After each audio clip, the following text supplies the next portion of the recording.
오늘도 주 예수 그리스도의 은혜가 여러분과 함께 하시길 예수 이름 축복합니다. 아멘. 어떤 한 선교사님들이 밀림으로 이제 전도하기 위해서 출발했다가 앞에 먼저 정찰하러 간 이 사람들이 늪에 빠지고 맙니다. 여러분, 늪에 빠졌을 때 어떻게 해야 됩니까? 막 살려달라고 막 허우적대야 됩니까? 우리는 초등학교만 다녀도 잘 압니다. 늪에 빠지면 어떻게 되죠? 가만히 있어야 됩니다. 근데 여러분, 가만히 있기가 얼마나 힘든지 모릅니다. 이 늪에 빠졌다는 것을 처음에 인식하기가 처음에 힘들어요. 그래서 늪이라는 것을 인식했을 때는 굉장한 두려움이 옵니다. 그리고 낙타가 빠지고 옆에 짐꾼들이 빠져나가는데 다들 가만히 있으면 괜찮은데 한 사람이라도 살려달라고 막 아우성 치면 그 소리에 다 멘붕이 나가버리는 거죠. 그래서 선교사님 일행이 뒤에서 따라왔을 때 막 비명소리가 나고 난리 나는 거 보고 막 뛰어간 거죠. 뛰어가서 보니까 늪에 빠진 거예요. 그래서 선교사님이 제발 가만히 있으라고, 가만히 있으라고. 근데 가만히 있으라는 선교사님보다 목소리 더 크게 사람들이 살려달라고 소리를 지르니까 정말 어떻게 해야 될지 모르겠다는 거죠. 근데 그 중에서 가만히 있는 사람은 천천히 빠지고 막 허우적대는 사람은 급속히 빠지니까 주변에 있는 사람들이 그제서야 입을 다물고 가만히 있는 거죠. 그래서 거기 있는 사람들을 하나하나 건져가는데요. 깊이 빠진 사람부터 어쩔 수 없이 한 사람 한 사람 건져나가는데 깊이 빠지니까 건지가 더 힘든 거죠. 그리고 옆에 사람들이 빨리 좀 건져달라고, 빨리 좀 건져달라고. 결국은 마지막 사람까지 다 건졌지만 결국 낙타나 짐은 하나도 건지지 못했다는 겁니다. 그만큼 여러분, 우리가 위기를 당하면 가만히 있을 수가 없는 것이 우리의 본능입니다. 특별히 공포가 밀려올 때는 어찌할 바를 몰라요. 사람들이요, 멀쩡하고 또 편안할 때는 내 마음속에 심리적인 트라우마나 아픔이 드러나지 않는데 위기가 계속해서 조여오면, 급박하게 조여오면 그 식은땀과 긴장감과 그 공포와 아픔이 결국은 나의 다른 모습을, 다른 자, 아니면 본성인지 모르겠지만 그 악함이 그대로 드러난다는 거죠. 여러분, 우리가 위기에 주를 바라보는 방법을 배워가시기를 원합니다. 오늘 말씀을 통해서 주님이 말씀하시는 이 위기 때 대처하는 방법이 무엇인가를 발견하시는 은혜의 시간 되시기를 부탁드립니다. 아멘. 오늘은 하나님께서 놀라운 작전을 펼치셨습니다. 어떤 작전을 펼쳤냐면 모세에게 이스라엘 백성들로 하여금 광야길을 따라서 가나안으로 올라가지 말고 중간길로 세워서 홍해 바다 쪽으로 가라 라고 명령하십니다. 이 명령을 받았을 때에 사람들은 놀라운 해수욕장, 우리 해수욕하러 가는 거야?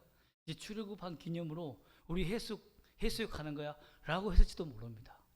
하나님의 뜻을 몰랐기 때문에 그들은 넓게 펼쳐진 아무도 발을 디디지 않은 그 백사장 모래밭, 큰 넓은 정말 수백만이 들어갈 수 있는 그곳에서 와 하며 홍해바다에 사람 뛰어들면서 야 이제는 해방이다 라고 했을지도 모릅니다.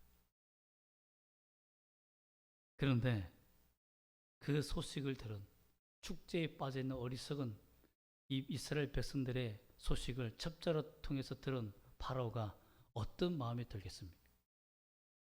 3절과 5절 말씀을 재군성하면 파라오가 이스라엘이 동안하던 쥐다, 광야에 갇혔다는 소식을 첩보를 듣게 되었다고 말합니다. 그 소식을 들었을 때 해변가에서 막 축제가 펼쳐지고 난리가 난 이스라엘 백성들을 보며 너희들은 이제 내 밥이다, 다시 잡아오겠다는 생각했을 겁니다. 그리고 파라오의 생각은 그 마음이 변화되게 된 계기가 이랬을 것입니다. 여호와라는 신이 참 어리석다. 여러분 생각해 보세요. 재앙을 내리고 10가지 재앙을 내려서 이스라엘 백성들을 끌고 갔는데 하나님이 길친 거예요.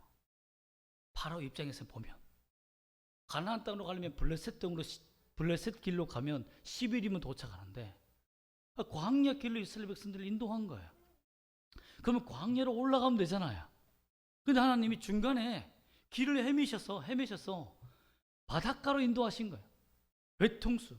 그곳을 가보면 그곳은 어떻게 되냐면 좁은 길로 이렇게 굽이굽이쳐 들어가서 그 사방에 절벽같이 바위가 있고 그 틈 사이로 들어가서 바닷가가 있습니다. 딱 외통수예요. 갈 길이 없습니다. 갈 길이 없어요. 그 해변가에 완전 갇힌 겁니다. 그렇기 때문에 파라오가 생각하기에는 여호와라는 신 만만하다는 생각이 드는 거죠.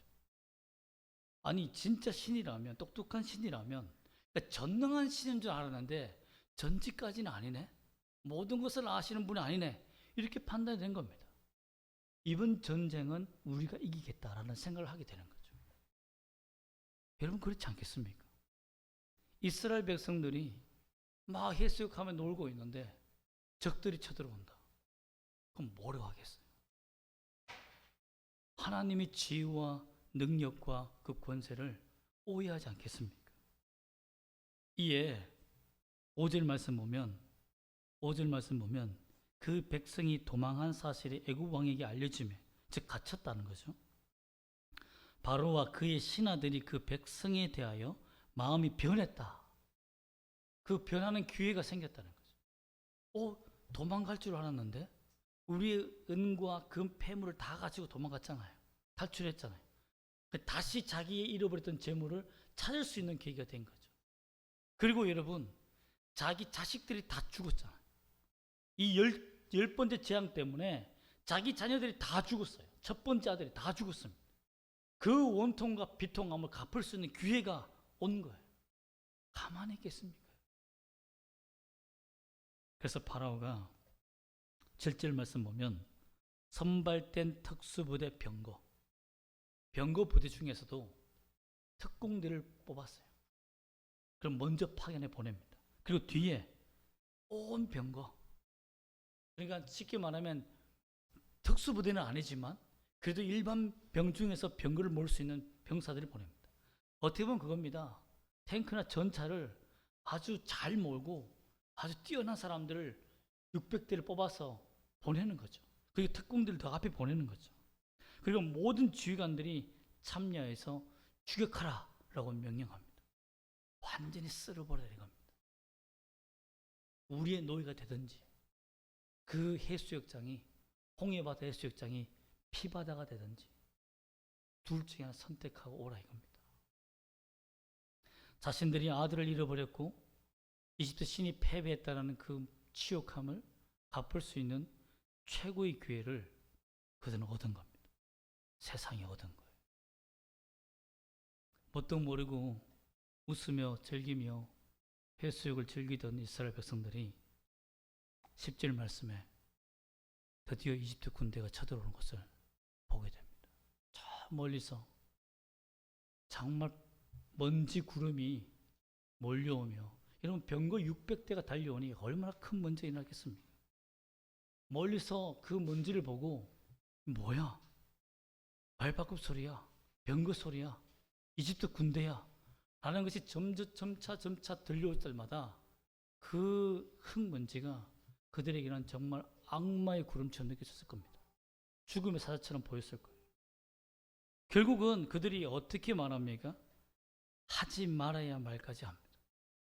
왜? 하나님께서 이곳으로 인도하셨는가? 우리가 이집트에서 그냥 노예로 있었으면 얼마나 편하게 살았겠니? 하며 하나님에 대한 원망을 합니다. 또한 12절에 보면 한번 읽어볼까요? 12절 말씀 읽어보겠습니다. 시작. 우리가 애굽에서 당신에게 이런 말이 이것이 아니냐? 이르기를 우리를 내버려 두라. 우리가 애굽 사람을 섬길 것이라 하지 아니하더냐? 애굽 사람을 섬기는 것이 광야에서 죽는 것보다 낫겠노. 이 말은 뭡니까? 다시 이방신을 섬기겠다는 거예요. 하나님을 믿어도 아무 소용이 없네. 하나님이 이렇게 길치였어? 우리를 왜 이렇게 홍해바다로 인도해서 죽음을, 여기서 피바다가 되어 다 죽는 정말 이 죽음을 당하게 하시느냐? 왜 탈출시켰느냐 이겁니다. 정말 이해할 수도 없고 기가 찰 노릇이 아닙니까? 참 우리의 신앙이 그런 것 같아요. 위기가 닥치기 전까지는 하나님의 은혜를 주시고 참 어느 정도 우리의 사업이 잘 되고 우리 인생 행복할 때는 참 해수욕장처럼 지냅니다. 그러나 위기가 점점 다가오고 내 목을 조이며 가슴이 답답해지면 그때부터는 불안과 공포를 느낍니다. 설마 하죠. 정말 죽음의 위기가 눈앞까지 찾아오면 그때는 하나님을 원망할 수밖에 없는 말들이 튀어나옵니다. 하지 말아야 할 말들을 하게 돼요. 하나님의 이런 불평과 불만을 다 듣고 계셨습니다. 여러분은 어떻습니까? 우리는 어떻습니까? 마찬가지 아닙니까? 여러분, 저도 그렇게 위대한 믿음을 가진 신앙의 목회자가 아닙니다. 저도 어려움을 당하면 제 입술에서 절망과 낙심과 한숨이 정말 풀풀 튀어나오는 것을 많이 경험했습니다. 저희 아내가 증인 아닙니까? 절망하지 않으려고 해도요, 절망하는 마음이, 이 감정이, 추스릴 수 없는 감정이 튀어나옵니다. 그것이 우리 인간의 모습 아닙니까?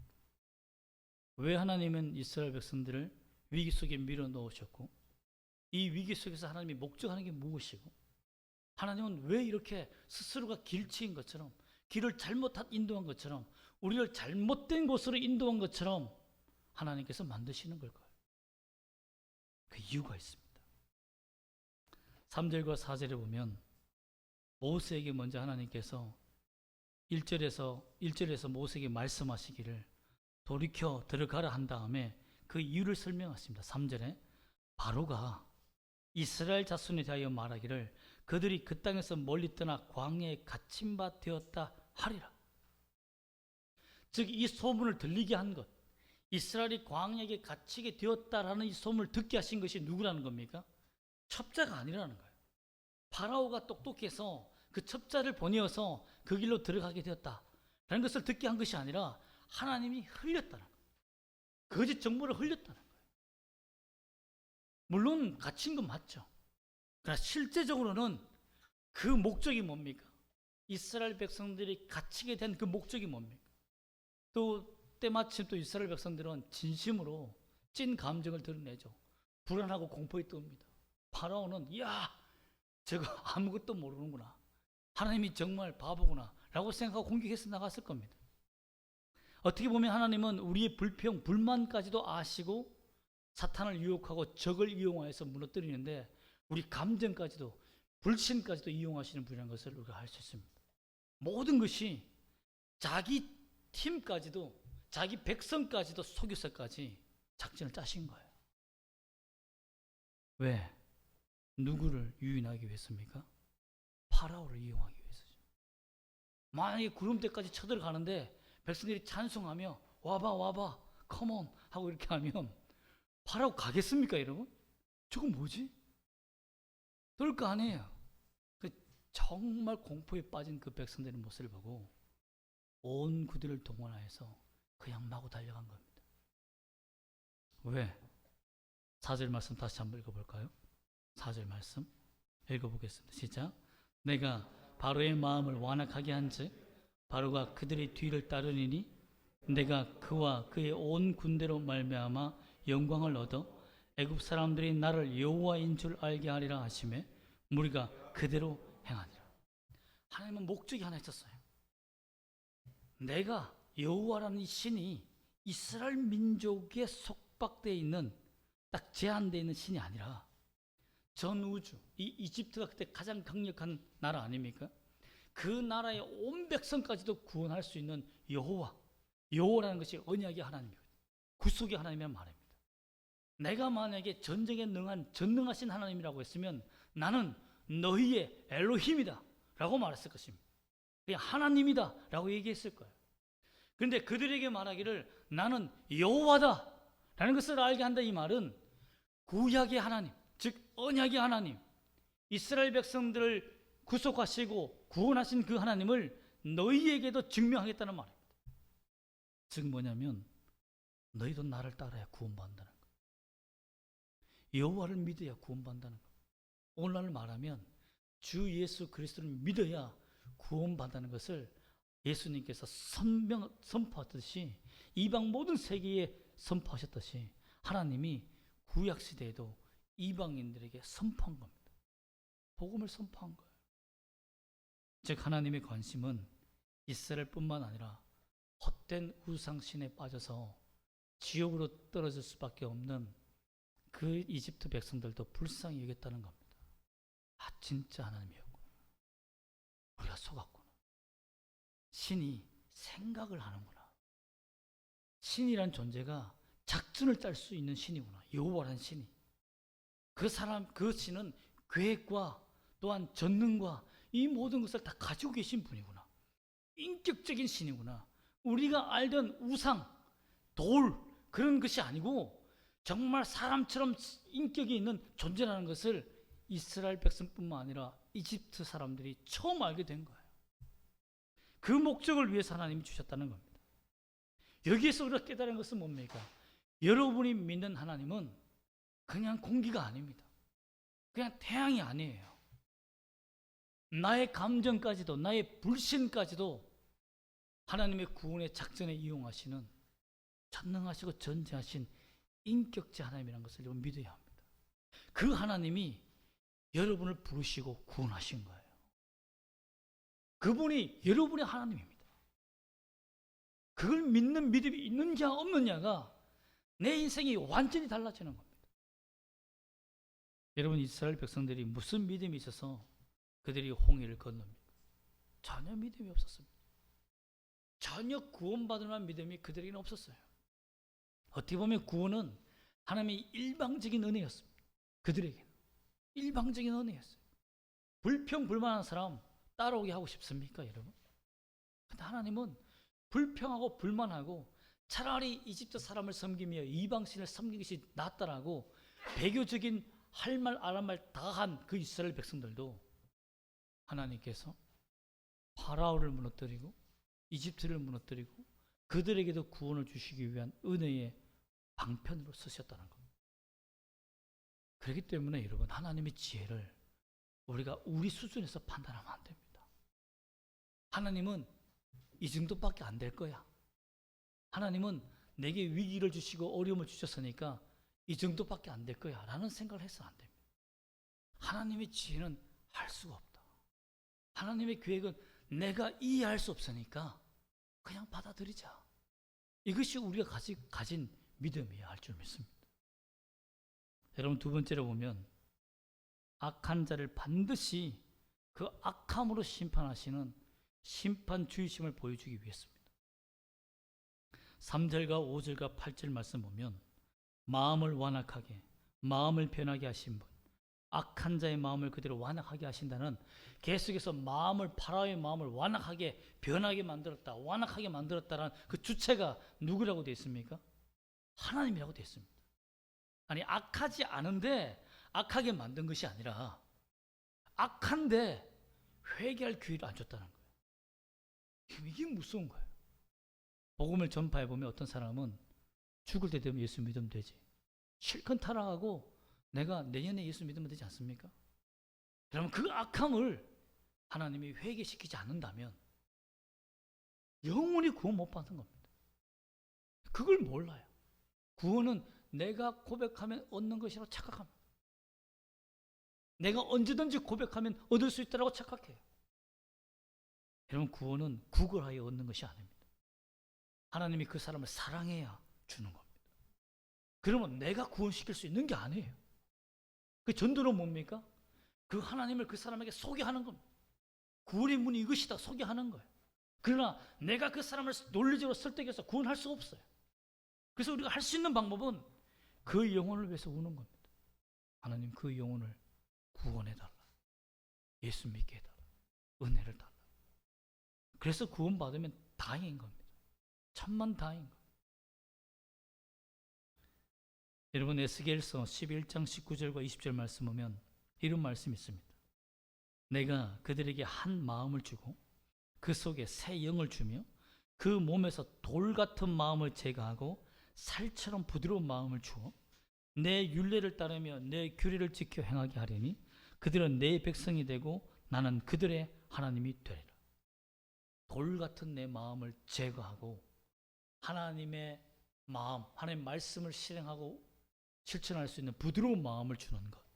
그것이 하나님께서 구원을 주시는 사람들에게, 회개의 기회를 주시는 사람에게 주는 은혜라는 것. 너무너무 중요합니다, 여러분. 내 마음이 돌 같고요, 내 마음이 단단하고 좀처럼 회개하지 않고 좀처럼 기도에 무릎이 꿇어지지 않는 사람들은 하나님, 나에게 돌이 있습니다.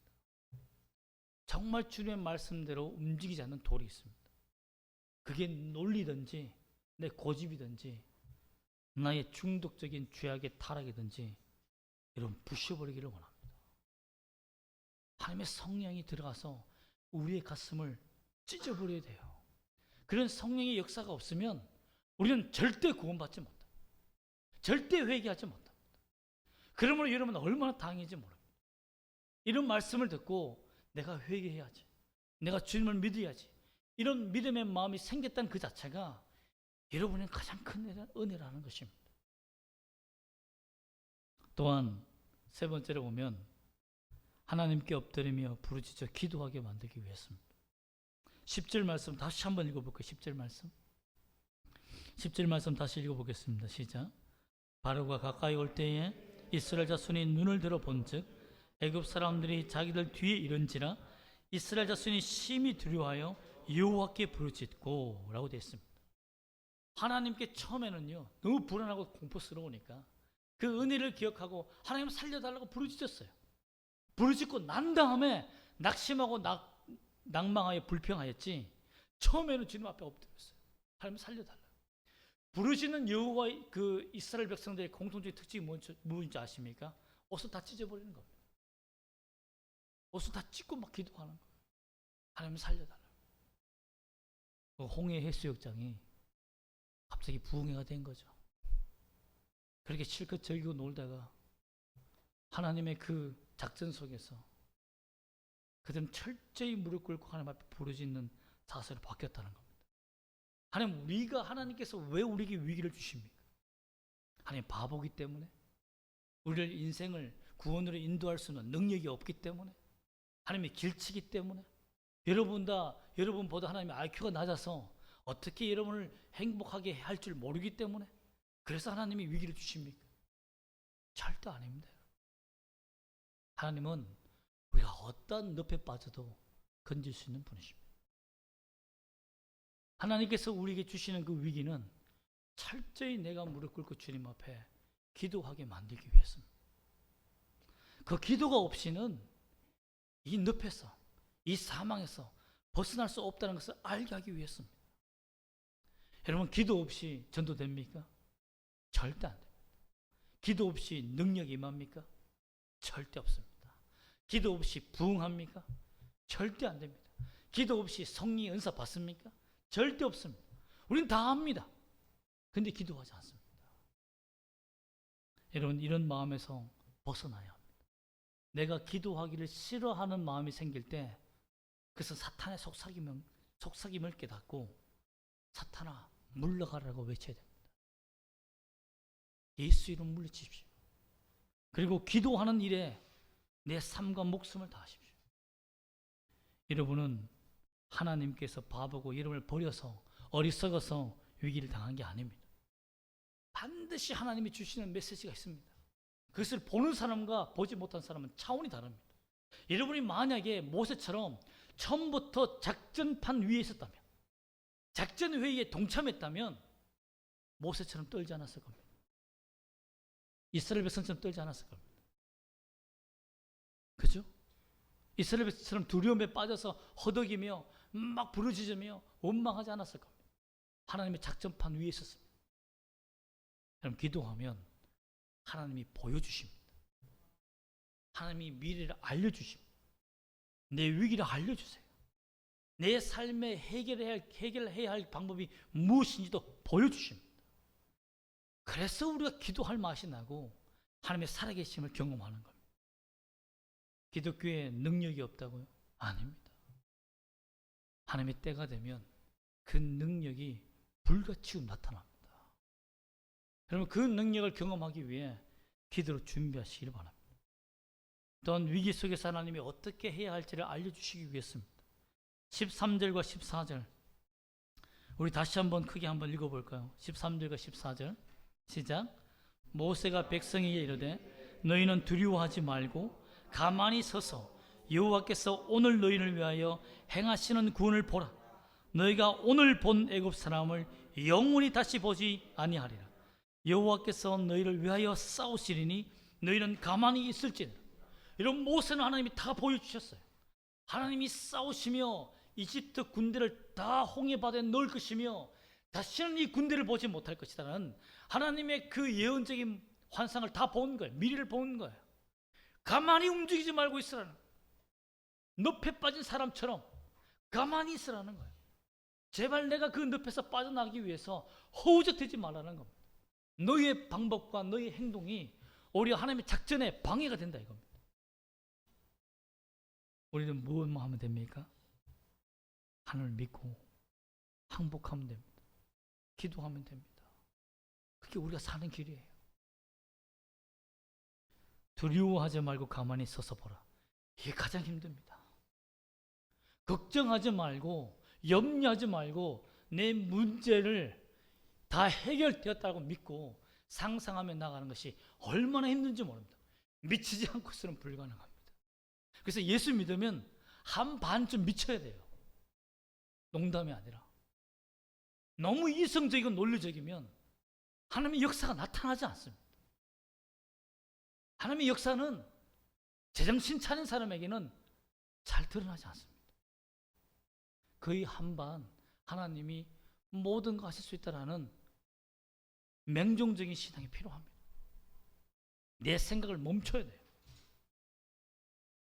이 사건을 통해서 그들이 받은 복이 뭡니까?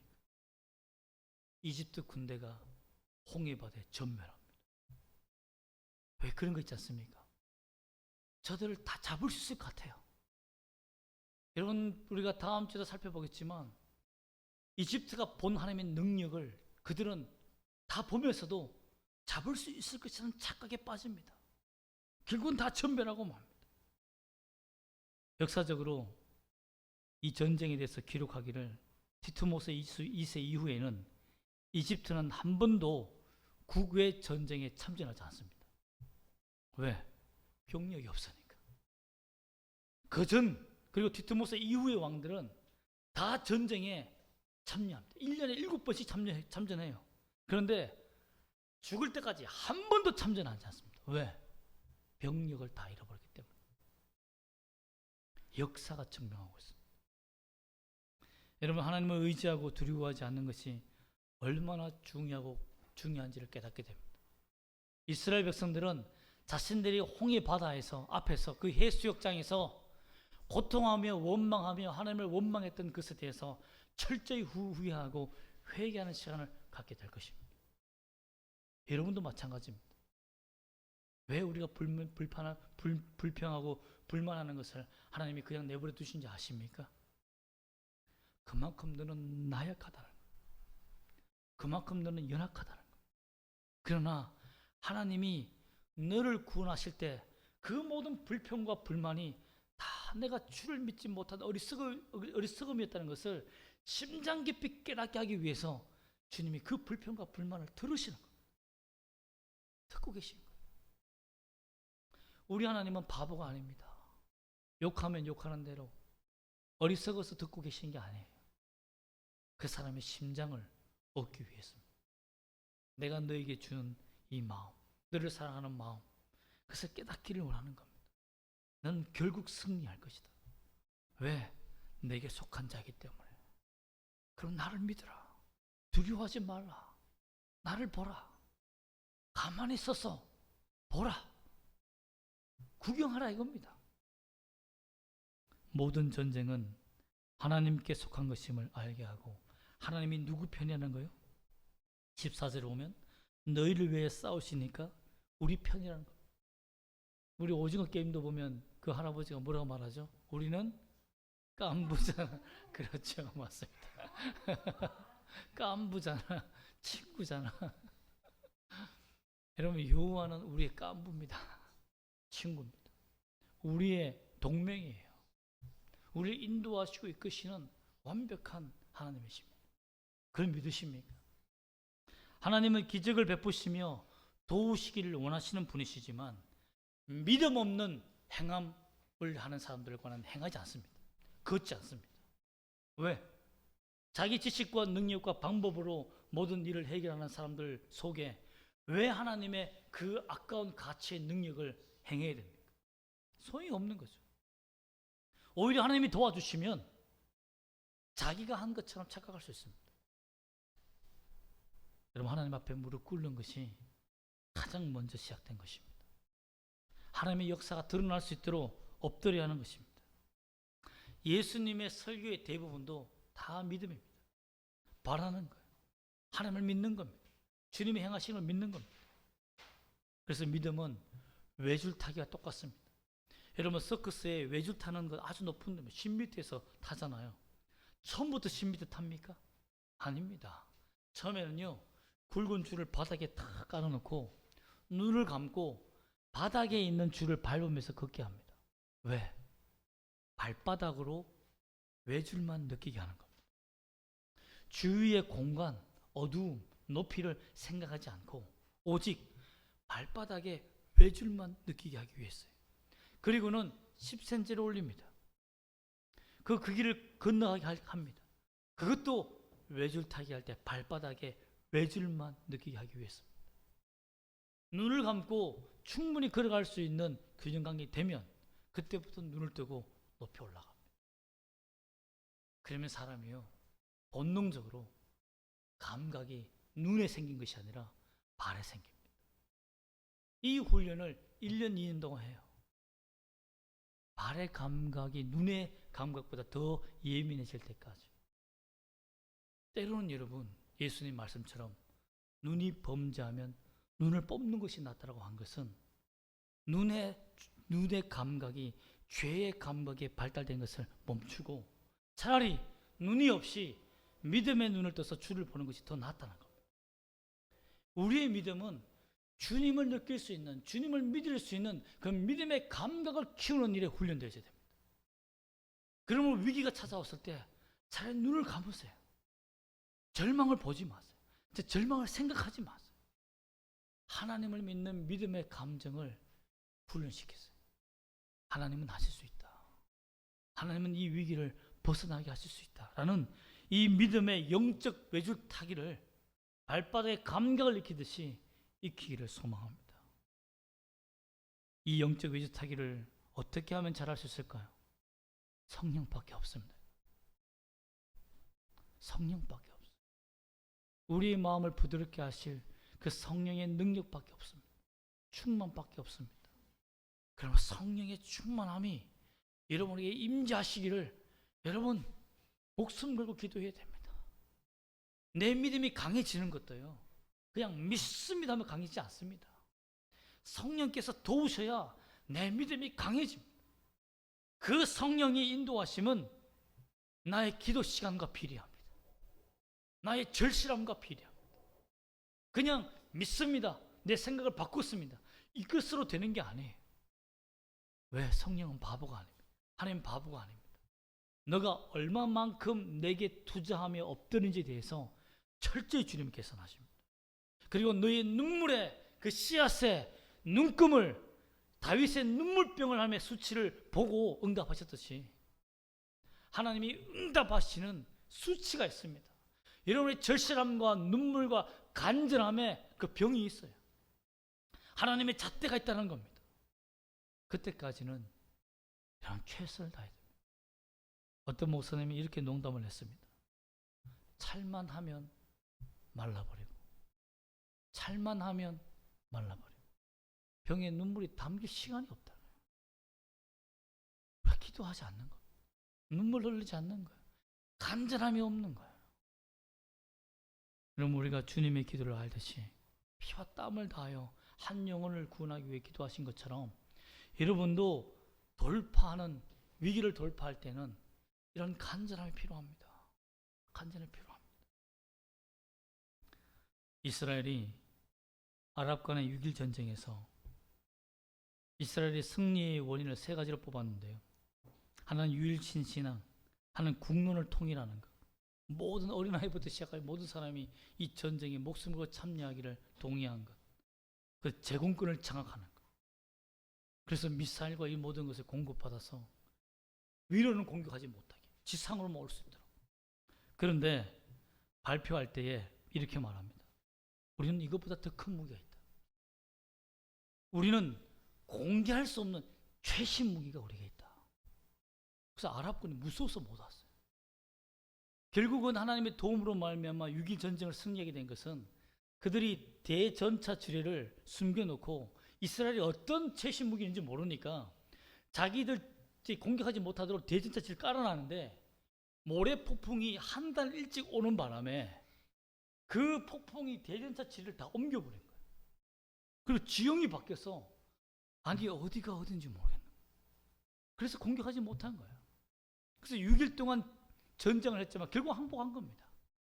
그 전쟁이 끝난 다음에 그 최신 병기가 뭡니까? 라고 물었더니 이스라엘 병사가 이렇게 말합니다. 우리는 하나님을 믿는 믿음이 있었습니다. 이것이 오늘 우리의 최신 무기입니다. 여러분, 우리 오늘 행하시는 주의 능력의 그 능력의 비밀은 우리의 믿음이라는 겁니다. 무릎 꿇는 믿음이라는 거예요. 우린 기도가 능력이라는 거예요. 이스라엘 백성들이 6.25 전쟁을 맞았던 그 첫 번째 아침에 뭘 했는 줄 아십니까? 모든 사람이 다 문을 열고 나왔습니다. 모든 사람이 다 문을 열고 아기 엄마나 또 임산부나 할머니나 아이들이 다 그 문 앞에 길바닥에 다 무릎 꿇고 앉아서 손을 들고 하나님 앞에 기도했습니다. 전쟁 전에 우리의 최신 무기는 하나님뿐입니다. 그럼 지금도 하나님은 이스라엘을 돕고 계신데 주 예수 그리스도를 믿는 여러분들에게 무릎 꿇는 여러분들에게 하나님은 어떻게 나타나실까요? 여러분들이 직접 경험해 보시기를 주 예수 이름으로 부탁드립니다. 아멘. 기도하겠습니다.